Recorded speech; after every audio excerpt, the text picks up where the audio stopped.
ఆలియా ఇప్పుడు జస్ట్ బాలీవుడ్కే పరిమితం కాదలుచుకోవడం లేదు. తన కెరియర్ని అన్ని లాంగ్వేజెస్లోనూ విస్తరించాలని అనుకుంటున్నారు. టాప్ ఎండ్లో హాలీవుడ్ ఉన్న రీజనల్ లాంగ్వేజెస్ మీద కూడా స్పెషల్ ఫోకస్ చేస్తున్నారు. ఇప్పుడు ఆలియా మనసులో ఏముంది? ఇంతకు ముందు ఆచితూచి మాట్లాడే ఈ బ్యూటీ ఇప్పుడెందుకు గట్టిగా వాయిస్ వినిపిస్తున్నారు? Come on let's watch.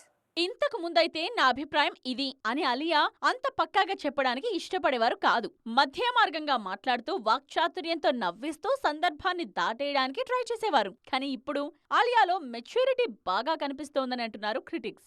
ఏ విషయాన్నైనా కుండబద్దలు కొట్టినట్టు చెప్తున్నారనే ప్రశంసలు అందుతున్నాయి మిసెస్ రణబీర్ కపూర్ కి. భిన్నమైన పాత్రలు చేస్తేనే ప్రేక్షకులకు చేరువ అవుతామని అంటున్నారు ఆలియా. తన దగ్గరకు స్క్రిప్ట్ రాగానే తాను గమనించే ఫస్ట్ విషయం కూడా అదేనని చెప్తున్నారు. తాను అన్ని లాంగ్వేజెస్ లోనూ సినిమాలను ఎప్పటికప్పుడు వాచ్ చేస్తానని అన్నారు. ఏ పాత్ర నచ్చినా నోట్ చేసుకుంటారట ఈ బ్యూటీ. తనకు రీజనల్ లాంగ్వేజెస్ రాకపోయినా ఆయా క్యారెక్టర్స్ భావోద్వేగాలకు కనెక్ట్ అవుతానని అంటున్నారు. తాను పొరుగు భాషల్లో సినిమాలు చేసేటప్పుడు ఈ విషయాన్ని దృష్టిలో పెట్టుకుంటారని చెప్పారు. హాలీవుడ్ సినిమాకు సైన్ చేసినా, తెలుగులో మూవీ చేసినా అదే హెల్ప్ అయిందని అన్నారు రాహా మదర్.